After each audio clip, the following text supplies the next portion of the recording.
In the valley of Nis, the accursed waning moon shines thinly, tearing a path for its light with feeble horns through the lethal foliage of a great upas-tree.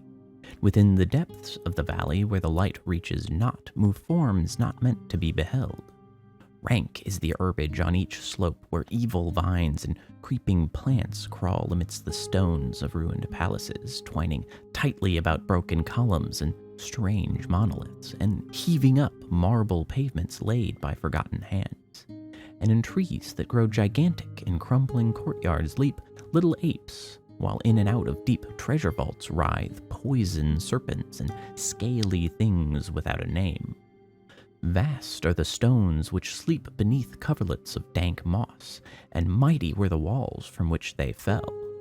For all time did their builders erect them, and in sooth they yet serve nobly, for beneath them the grey toad makes his habitation. At the very bottom of the valley lies the river Than, whose waters are slimy and filled with weeds. From hidden springs it rises, and to subterranean grottos it flows, so that the demon of the valley knows not why its waters are red, nor whither they are bound. The genie that haunts the moonbeams spake to the demon of the valley, saying, "I am old and forget much. Tell me the deeds and aspect and name of them who built these things of stone." And the demon replied, "I am Memory, and am wise in lore of the past, but I, too, am old. These beings were like the waters of the river Than, not to be understood. Their deeds I recall not, for they were but of the moment.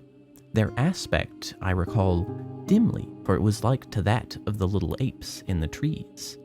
Their name I recall clearly, for it rhymed with that of the river. These beings of yesterday were called man." So the genie flew back to the thin, horned moon, and the demon looked intently at a little ape in a tree that grew in a crumbling courtyard.